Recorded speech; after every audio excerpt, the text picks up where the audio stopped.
Hello दोस्तों, मैं प्रवीण कुमार अपने यूट्यूब चैनल पर स्वागत करता हूं। चलिए आज हम लोग रीजनिंग के नेक्स्ट वीडियो की बात करते हैं।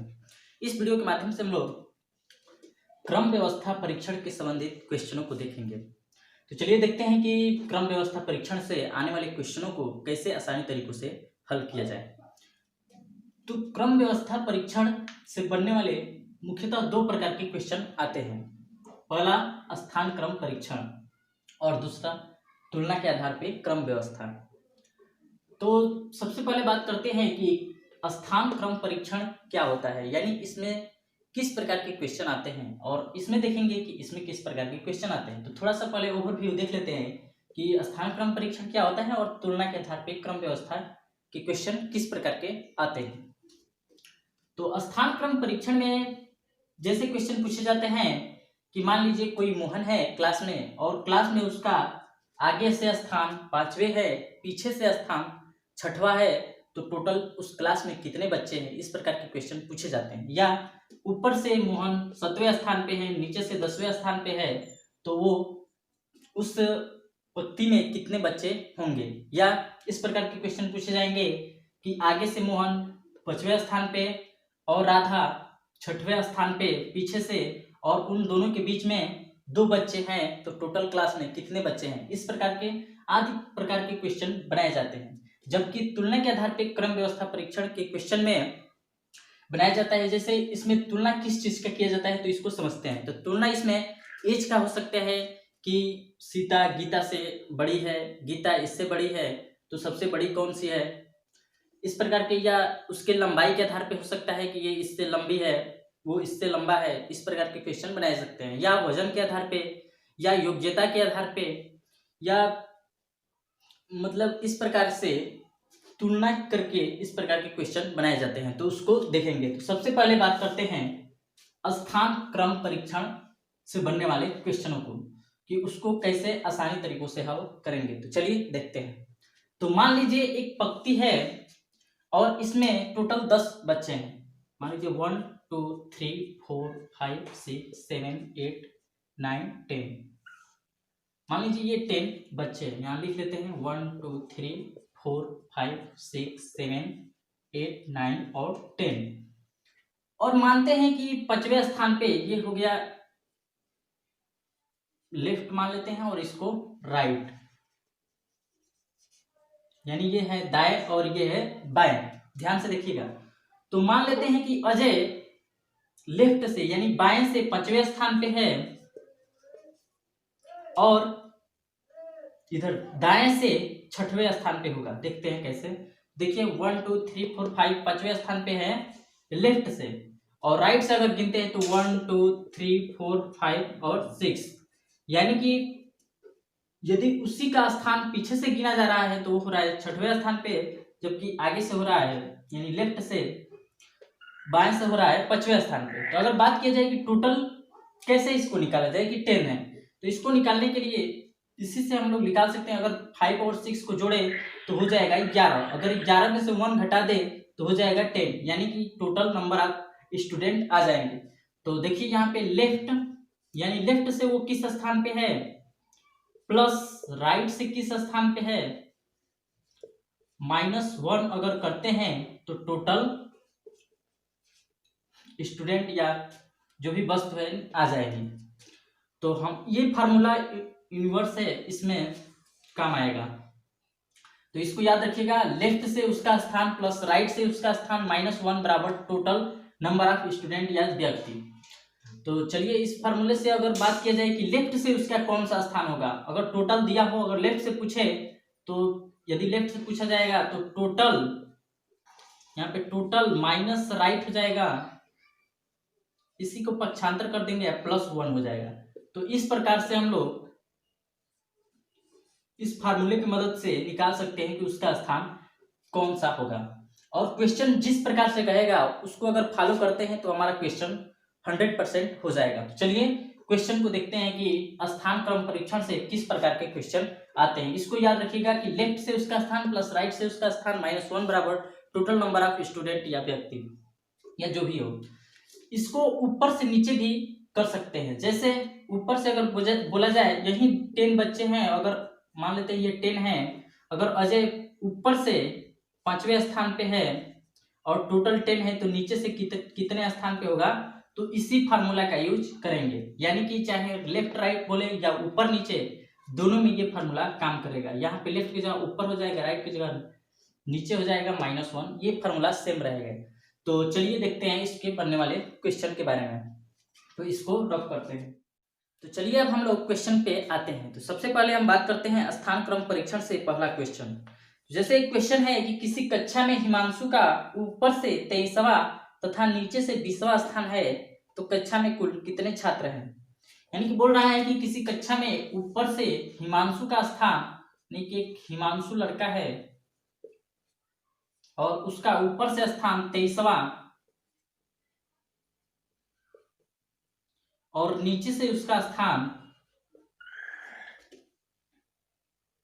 20वां स्थान है। यानी नीचे से 20वां और ऊपर से 23वां स्थान है। तो बताना है कि टोटल कक्षा में कितने छात्र हैं। तो हम लोग फार्मूला पढ़े कि ऊपर से उसका जोड़ देंगे और नीचे से जो होगा उसको -1 कर देंगे तो आ जाएगा टोटल स्टूडेंटों की संख्या। तो इसको जोड़ेंगे तो हो जाएगा 43 - 1 = 42, यानी कि कक्षा में टोटल 42 विद्यार्थी है।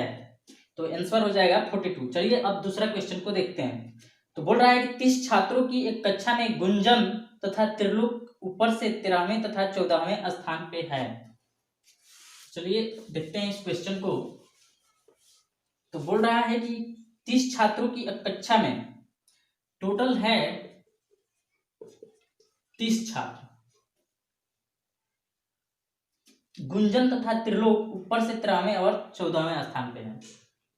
और एक है गुंजन और एक है त्रिलोक, ये है 13वें स्थान पे और ये है 14वें। ये है गुंजन, इसको जी से लिख लेते हैं, इसको टी से। त्रिलोक, नीचे से उनका स्थान क्रमशः क्या होगा।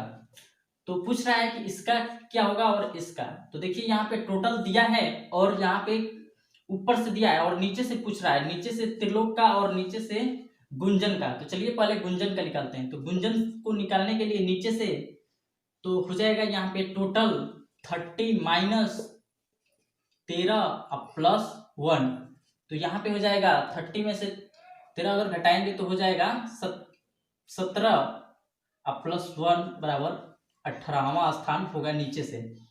अगर इसकी बात करें त्रिलोक का तो 30 - 14 +1, तो यहाँ पे हो जाएगा 16 + 1 = 17वां स्थान। तो इसी प्रकार के क्वेश्चन आते हैं, नॉर्मल क्वेश्चन आते हैं तो आसानी से हल कर सकते हैं। चलिए एक और क्वेश्चन को देखते हैं। लिख रहा है कि रमेश 33 विद्यार्थी की एक कक्षा में 13वें स्थान पे है। जो रमेश है 33 बच्चे हैं, टोटल है 33 और उसमें से वे 13वें स्थान पे है रमेश। और बोल रहा है श्रेणी के अनुसार सुरेश से नीचे 5 विद्यार्थी है और एक लड़का है सुरेश और उसके नीचे है 5 विद्यार्थी, 5 स्टूडेंट और ये है सुरेश। तो बोल रहा है क्वेश्चन में कि रमेश और सुरेश के बीच कितने विद्यार्थी है। तो बताना है कि ये जो रमेश है और सुरेश है उनके बीच में कितने विद्यार्थी है। तो हम लोग देखें कि ऊपर से ये 13वें स्थान पे है तो इसी को ज्ञात कर लेंगे कि टोटल 33 है तो नीचे से कितने स्थान पे होगा। तो यहाँ से घटा लेंगे 33 - 13 + 1, तो यहाँ पे आ जाएगा हमारा 20 + 1 यानी 21वां स्थान है नीचे से। यानी 20 बच्चे जो है इनके नीचे है, यानी रमेश के नीचे 20 बच्चे हैं टोटल। और जो सुरेश है वो 5th स्टूडेंट उसके नीचे, यानी 6th नंबर पे सुरेश है और 20 बच्चे टोटल है। तो हम बता सकते हैं कि इनके बीच में कितने लड़के हैं। जबकि ये 6वें स्थान पे है सुरेश, 6वां, तो टोटल बीच में कितने हो जाएंगे। तो 20 यहाँ पे 21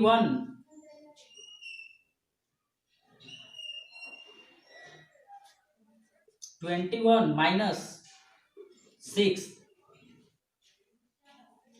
और -1, यहाँ पे आ जाएगा 14, यानी कि इसके बीच में 14 बच्चे हैं।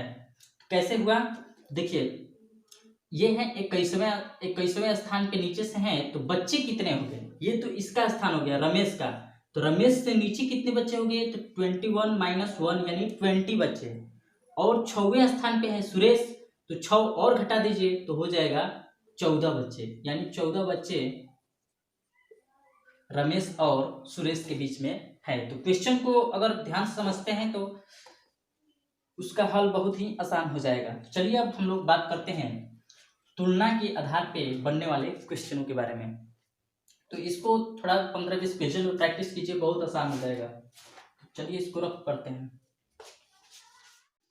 तो इसमें हम लोग देखें कि तुलना के आधार पे उसके एज की तुलना हो सकती है, भार की तुलना हो सकती है, लंबाई की तुलना हो सकती है, योग्यता की तुलना हो सकती है कि ये ज़्यादा बुद्धिजीवी है, इससे इस प्रकार के क्वेश्चन बनाए जाते हैं गुण के आधार पे। तो चलिए उन क्वेश्चनों को देखते हैं कि इनसे बनने वाले क्वेश्चन किस प्रकार के आते हैं। तो डायरेक्ट क्वेश्चन पे आते हैं। तो क्वेश्चन बोल रहा है कि सीता कणिका से आई में बड़ी है। देखिए बड़े जो बड़ा होगा उसको इस तरह से दर्शाएंगे, यानी कि इसका मुख जो बड़ा होगा उसकी तरफ खुला होगा। तो चलिए लिखते हैं कि जो सीता है वो कणिका से आई में बड़ी है। अब बोल रहा है कि इल्ला कणिका से बड़ी है, जो इल्ला है वो कणिका से बड़ी है। अब बोल रहा है लेकिन सीता से छोटी है, यानी कि जो इल्ला है सीता से छोटी है, यानी कि सीता जो है इल्ला से बड़ी है। अब बोल रहा है कि सैंपा मानस और कणिका दोनों से छोटी है, यानी कि मानस और जो कणिका है, मानस और जो कणिका है दोनों बड़ी है सैंपा से। ये क्वेश्चन बोल रहा है। तो इस प्रकार से हम लोग लिखेंगे और इसको समीकरण मानकर एक बड़ा समीकरण, यानी कि चारों समीकरण से या जितने समीकरण बनेंगे उससे मिलाकर एक समीकरण बनाएंगे। तो देखिए इसको अगर मिलाते हैं तो इस प्रकार से बन सकता है। देखिए यहाँ पे सीता बड़ी है कणिका से, तो यहाँ लिख लेते हैं सीता बड़ी है कणिका से, और कणिका से बड़ी है इल्ला, तो सीता बड़ी है देखिए यहाँ पे इल्ला से। देखिए यहाँ लिखा भी है कि सीता जो बड़ी है इल्ला से, यानी कि इल्ला छोटी है सीता से, जबकि इल्ला बड़ी है कणिका से, यानी कि सीता बड़ी है सबसे बड़ी है इल्ला से और कणिका दोनों से बड़ी है। अब बोल रहा है कि मानस और कणिका सैंपा से बड़ी है, यानी कि कणिका तो बड़ी है, इसके साथ साथ मानस भी बड़ी है सैंपा से। तो क्वेश्चन ये हो गया फाइनल हमारा समीकरण। इसी से हम लोग क्वेश्चन में जो पूछा होगा इसका आंसर देंगे। तो देखिए ध्यान से देख लीजिए, सीता बड़ी है कणिका से और कणिका यहाँ दोनों कॉमन है, यानी कि सीता बड़ी है इला से, यहाँ दिया भी है, यानी कि सीता भी बड़ी है और इला भी बड़ी है कणिका से। लेकिन सीता इला में से कौन किससे बड़ी है? तो यहाँ पे देख लीजिए क्वेश्चन में दिया है कि सीता बड़ी है इला से, यानी कि सबसे बड़ी है सीता से इला, उसके बाद कणिका और मानस बड़ी है दोनों सैंपा से। तो क्वेश्चन बोल रहा है कि सबसे छोटी कौन है? तो यहाँ पे सबसे छोटी हो जाएगी सैंपा, तो ये हो जाएगा हमारा आंसर सैंपा। तो इस प्रकार से क्वेश्चन को हम लोग तुलना के आधार वाले क्वेश्चन को करेंगे, चाहे वो एज पे दिया हो, चाहे वो लंबाई पे दिया हो, चाहे कुछ भी दिया हो, इसी प्रकार से उसको लिखेंगे। जो बड़ा जो लंबा होगा उसको इस साइड लगा देंगे। तो इस प्रकार से क्वेश्चन कुछ करेंगे। एक क्वेश्चन है कि P की आन Q के बराबर है, यानी P की आन Q के बराबर है, R S से छोटा है, जो R है S से छोटा है, T R से छोटा है, जो T है R से छोटा है, यानी T जो है R से छोटा है, किंतु P से बड़ा है। T जो है R से छोटा है लेकिन P से बड़ा है। सबसे बड़ा कौन सा है? देखिए यहाँ पे P और Q बराबर है, तो यहाँ पे Q बराबर हो जाएगा, और R से बड़ा है S, तो देखिए यहाँ पे R आया है, यानी कि R से बड़ा है S। तो ये हमारा फाइनल समीकरण बना। अब जो क्वेश्चन पूछ रहा है उसका आंसर दे सकते हैं। तो बोल रहा है कि सबसे बड़ा कौन है, तो इसमें सबसे बड़ा क्या है? तो S, तो यानी S सबसे बड़ा है। चलिए एक और क्वेश्चन को देखते हैं। बोल रहा है कि K B से ज्यादा सुंदर है, जो K है B से ज्यादा सुंदर है, B Y के समान सुंदर नहीं है, यानी कि जो बी है वाई के समान सुंदर नहीं है। जो बी है वाई के समान सुंदर नहीं है, यानी कि वाई बी से ज्यादा सुंदर है। जे बी या वाई के समान सुंदर नहीं है। जो जे है बी और वाई के समान सुंदर नहीं है। जे जो है बोल रहा है कि जे बी या वाई के समान सुंदर नहीं है, यानी कि बी और वाई, जो बी और वाई है उससे कम सुंदर है जे। तदनुसार सुंदरता की कोटि में सबसे निचले स्तर पर कौन है। पूछ रहा है कि सबसे कम सुंदर कौन सा है। तो यहाँ पे देखिए के बी से ज्यादा सुंदर है और बी से वाई सुंदर है।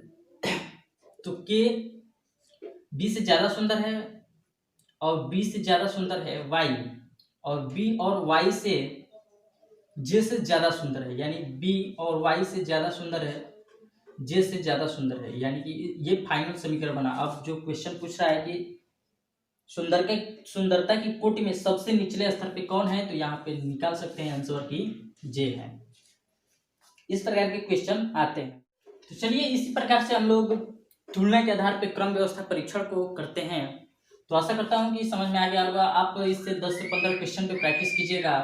क्वेश्चन के आधार पे चलिएगा, क्वेश्चन खुद ही होता जाएगा और बहुत ही आसानी से होगा। तो चलिए आशा करता हूँ कि ये वीडियो अच्छा लगा होगा। अगर वीडियो अच्छा लगा हो तो कृपया चैनल को सब्सक्राइब कीजिए, लाइक कीजिए तथा दोस्तों के साथ शेयर कीजिए। धन्यवाद।